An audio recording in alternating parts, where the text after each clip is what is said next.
Good morning, champions. I'm really happy I get to read to you this morning. But you guys already know the drill. Before we read, we're going to just center our bodies and our minds with a couple deep breaths. So I want everyone to take your finger and touch your snout. Let's take a deep breath in through our noses. Touch your chin. Let it out through your mouth. In through your nose. Out through your mouth. One more. In through your nose and out through your mouth. Awesome job. Yesterday we talked about how important it was to listen to our friends. Today we're going to talk about something else that we practice a lot. In the classroom, we're going to talk about practicing patience and staying calm in our mind and our bodies so that we can think before we do something or before we speak. The book we're going to read today is called Be Patient, Little Chick. And it's about a little chick who just wants to get going, wants to grow up, wants to get going, wants to do all the things that he wants to do, and doesn't want to listen to his mama. Be Patient, Little Chick is the title of the story. The title tells us, what the story is going to be about. The title is Be Patient, Little Chick. That tells us that in the story we're going to talk about a little chick that probably needs to be patient. The author of the story is not on the front cover. We have to go inside to the title page to find where the author's name is. And the author is Claude Clement. The author is the person that writes the story. So Claude Clement is the person who wrote this whole story. Okay. Oh, and our one vocab word. We have one vocabulary word that I want you guys to know before I start reading. Your vocabulary word is impatient. Impatient. Well, I hear two parts in that word. I hear im, and then I hear patient. We know what patient means, right?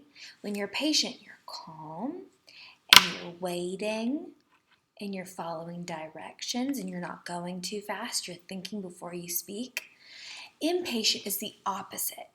Impatient means you're just talking, you're just doing things, you're not listening to directions. You don't want to wait. You don't want to wait in line. You don't want to wait your turn. That's what impatient means. In this story, the character, the little chick, is very impatient. He's the opposite of patient, of calm, of listening, of waiting. And we're going to see this word in our book.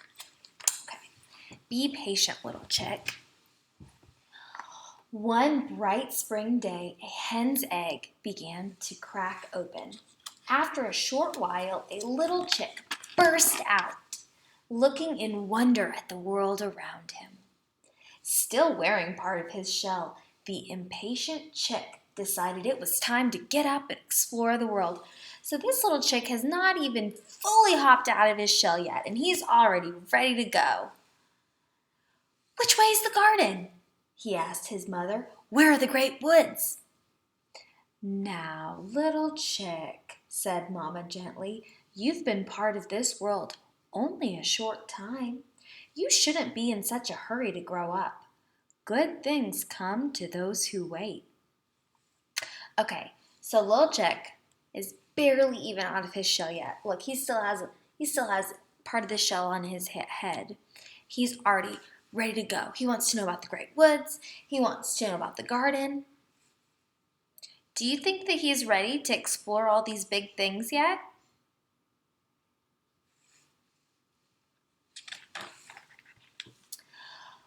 "What kinds of things?"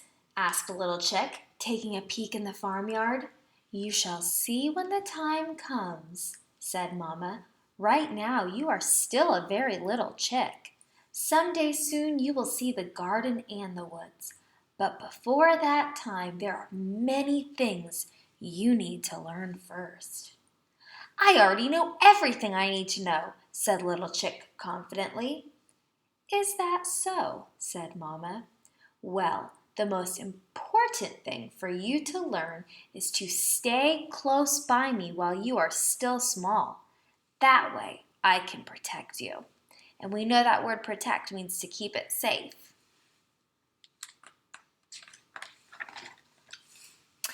I can take care of myself, declared Little Chick, hurrying out into the farmyard. Suddenly, he was surrounded by some large turkeys.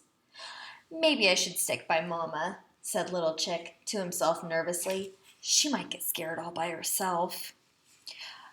Okay, so he did not listen to Mama Hen when she told him to stick by her. And he found himself out in a field with a whole bunch of big turkeys. Do you think it was a good idea to not listen? I don't think that was a good idea. Little Chick rushed back to his mother. I thought you might find it a little frightening on your own, she said. Have some grain before one of those turkeys decides he wants it. Little Chick looked at the ground in disgust. Grain? He grumbled. I would much rather eat other things. Little Chick spotted a small dog bone and walked over to it. He pecked and pecked, but no matter how hard he tried, he couldn't eat it. Grain is the best thing for little chicks to eat, said Mama softly. You will be able to eat other things when you are older. Now come back with me and eat your breakfast with the rest of the chicks. All right, said Little Chick, but when I get bigger, I'm going to eat dog bones every single day.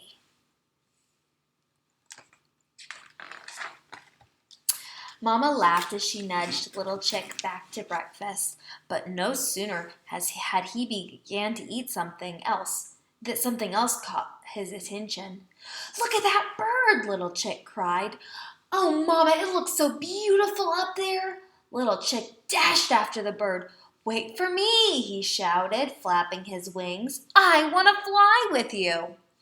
Okay, so what is Little Chick supposed to be doing right now? He's supposed to be eating with all the other chicks, right? But he got distracted by this bird, and now he's like running after this bird saying, wait for me. Does that ever happen to you? Are you ever supposed to be doing something and then you see something, you're like, oh, that looks fun. Let's go do that. Little Chick, called Mama, come back here. Chicks can't fly like that bird. I bet I'll be able to fly like that when I get bigger, Little Chick said stubbornly. Mama smiled as she led the spunky chick back to the farmyard. Now please stay here where I can keep an eye on you, she told Little Chick. But Little Chick was still impatient. There's that word again, impatient. He's still ready to go. Little Chick is still impatient. The moment Mama wasn't looking, he ran down to the pond. I'll join you for a swim, Little Chick called to the duck in a pond. Chicks can't swim, said the duck. Little Chick was about to protest when he heard the familiar clucking of his mother. Before she could catch him, he ran off. Okay. Is he thinking first, or is he just doing the first thing that's come into his head? I don't think he's really using his brain to make these decisions. I think he's just running, right? Because Mama keeps telling him, come here. You can't do that yet. Stand by me. Calm down. And he's just all over the place, huh? He's being very impatient. He's not following directions, and he's not thinking first. He's just doing. Okay, so Mama's coming, and now he's running. Little Chick ran so fast that he bumped into the biggest of the roosters. Watch where you're going, shouted the rooster. You don't scare me, Little Chick shouted back in his loudest voice. You need someone to teach you a lesson, crowed the rooster. He strutted toward the chick. Okay, so now this big bad rooster is coming for this little chick. Help me, cried Little Chick. Mama, help. Quick as could be, Mama came running. She cackled loudly, ruffled her feathers, and flapped her wings at the rooster. Little Chick hid behind a bush. safe from the angry rooster. I hope Mama doesn't get hurt, he whispered fearfully. Mama cackled and flapped her wings until finally the rooster trotted off in a huff. So now Baby Chick has kind of made a mess, huh? He put himself in danger, and then he shouted for Mama come, and then Mama was in danger, huh? And now he's thinking, oh gosh, I hope Mom doesn't get hurt. So he wasn't thinking, and he put some people in danger. Back in their little nest, Little Chick cuddled up very close to Mama. Be patient, Little Chick, she said. Before you know it, you'll be one of the biggest roosters in the farmyard and ready to see that great wide world. But it takes time to grow up and learn all the things you need to learn. Remember this, good things come to those who wait. I'm not in such a hurry anymore, Mama, said Little Chick. I'll stay close to you until I get a little bit bigger. Then he nestled under his mother's wing, snug and warm, safe and sound. The end. Okay, so Little Chick does a lot of things without thinking first, right? And he does a lot of things without following directions. And sometimes we kind of feel that way, right? We practice a lot of things in class about different breathings. Remember, stop and stay cool. We think before we talk to a friend, before we raise our hand. In class, we do think, pair, shares. I want to know, what is something that helps you to slow down and think before you decide what to do? Rather than being like Little Chick and just doing whatever without thinking first, my champions know that they need to slow themselves down, their bodies and their brains down, slow it all the way down. And then once you're calm, then you can make a decision, or then you can say what you need to say. So I want to know, what is something that you can do to remind yourself to stay calm and mindful and slow down? Things like breathing, things like giving yourself a chilly hug, or holding your breath and counting. What are some things that help you stay calm and stay mindful? I want you to write me a sentence. Don't forget your big 3 uppercase letter at the beginning, personal space in between all your words, and a period at the end. I love you guys, and I miss you so much.